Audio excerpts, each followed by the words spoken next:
ایک معصوم بچی کا تابوت خواتین میں بچی کا تابوت برآمد ہوگا اوپر. میں چاہ رہا ہوں کہ ذرا سا اس ماں سے اس بچی کا رشتہ بتا دوں.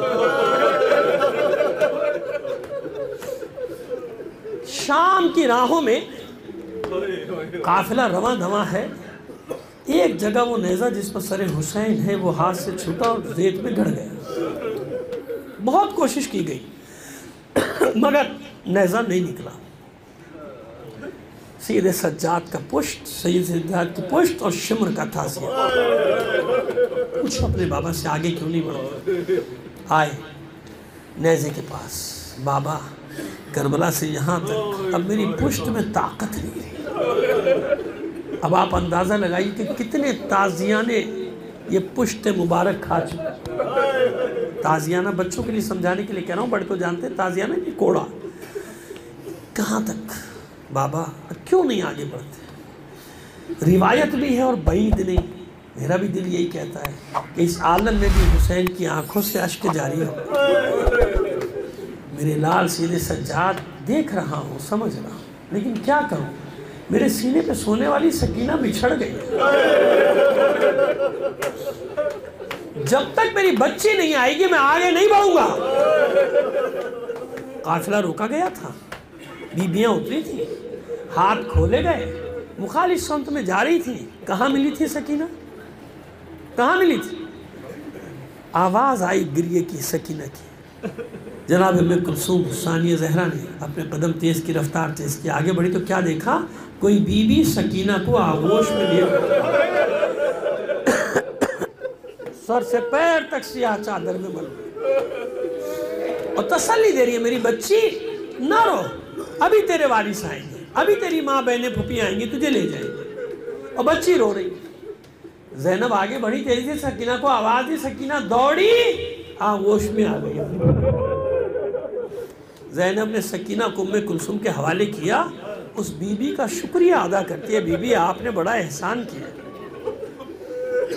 کہ اس بیچارگی کے عالم میں جب برا بھلا کہنے والے ہیں، کنکر مارنے والے ہیں، دشنام درازی کرنے والے ہیں، آپ نے اس یتیم بچی کو اپنی آغوش میں پناہ دی. بس اتنا سننا تھا. اس بی بی نے چہرے سے نقاب ہٹا دیا.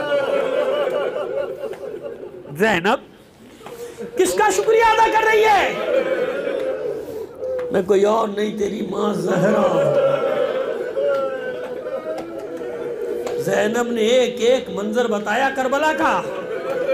مجھے یقین ہے کہ ماں نے بھی پلٹ کر کہا ہوگا میری بچی کسے بتاتی ہے؟ تو نے مدینہ چھوڑا تھا، میں نے مزار چھوڑیا تھا، میرا حسین کہیں اور نہیں، میری آغوش میں ذبح کیا گیا تھا. سکینہ کو پناہ دینے والی کون؟ اس کی دادی فاطمہ زہرا. شام کے زندان کا مرحلہ آیا. بس منزل تک لا رہا ہوں آپ کو. جن لوگوں نے زیارت کی ہے، اور پھر وہی دعا کرتا ہوں جس نے نہیں کی، پروردگار سب کو زیارت نصیب کرنا. یاد رکھیے کہ اس بچی کا روضہ اور یزید کا محل زیادہ فاصلہ نہیں ہے. پہلے تو بالکل ہی نہیں تھا، اب وہ تعمیرات کی وجہ سے تھوڑا فاصلہ بڑھ گیا، مگر وہ کھنڈر ہے. جو محل جنہوں نے دیکھا وہ محل کھنڈر بن چکا. وہ دربار الگ ہے، مسجد بنو امیہ محل الگ ہے. جب یہ بچی روتی تھی، گریے کی آواز محل تک جاتی تھی، دربار تک جاتی تھی. اور ہر روز آتا تھا دروغ زندان و سید سجاد سے آ کر کہتا تھا بھئی اس بچی کو چپ کراؤ. اس بچی کے رونے سے محل میں سونے والوں کی نیندیں خراب ہوتی. سید سجاد اپنی بہن کو تسلیاں دے کر میں یہ تو نہیں کہتا کہ بچی سو جاتی تھی، بس یوں کہیے کہ بچی غش میں چلی جاتی. بس ایک شام ایسی آئی کہ آج بچی بے چین بہت ہے. وہی گریہ ازاری تسلی دی. پھوپھی نے آغوش میں لے کے، ماں نے آغوش میں لیا، سب نے تسلی دیا، آخر کو غش میں چلی گئی. تھوڑی دیر بعد جب ہوش میں آئی دوبارہ تو پہلے سے زیادہ گریا، اور اب عجیب طرح کا گریا کہ حرم بے چین ہو گئے. حرم نے بچی کے ساتھ رونا، گریہ ازاری خود بھی شروع کر دیا. ماں نے گود بھی لیا, میری بچی نہ رو, کلیجہ پھٹا جاتا ہے تیرے کے لیے. بچی کہتی ہے اماں کیسے نہ رہوں, ابھی تو بابا میرے پاس بیٹھے. زینب نے اپنی آغوش میں لے لیا, میری بچی سکینہ نہ رو, نہ رو سکینہ, تیرا رونا سنا نہیں جاتا, دیکھا نہیں جاتا. بچی کہتی ہے پھوپھی اماں ابھی تو بابا مجھ سے کہہ رہے تھے سکینہ ہم بھی تمہارے بغیر بہت بے قرار ہیں. بھائی نے اپنے پاس بلایا, چپ کرانا چاہا. بچی کہتی ہے بھیا وعدہ کرتی ہوں کبھی بھی نہیں رہوں گی, ایک بار بابا سے ملا دو, ایک بار بابا کا سر دلا دو, دکھا دو. وعدہ کرتی ہے سکینہ پھر نہیں روئے گی. جب یہ شور و شین کی صدائیں بلند ہوئی, پھر بھیجا گیا داروغہ زندہ کو کہ ہر روز سے زیادہ گریا کیوں, سبب معلوم کرو. سید سجاد کے پاس آیا, پوچھا سبب. سید سجاد نے کہا بھائی آج میری بہن کی حالت بہت خراب ہے, کچھ دیر کے لیے اس کے بابا کا سر لا دو, خاموش ہو جائے گی, چپ ہو جائے گی. پیغام پہنچایا گیا, بچی کے خیال سے نہیں, اپنے آرام کے خیال سے. حکم دیا گیا سر حسین لے جاؤ زندان میں. سر حسین لایا گیا, سید سجاد کے حوالے کیا گیا. سید سجاد نے آنسوں کا نذرانہ دیا, رخساروں پہ رخسار رکھے, بابا کو سلام کیا. بہن کا آواز دی سکینہ لو بابا کا سر آ گیا.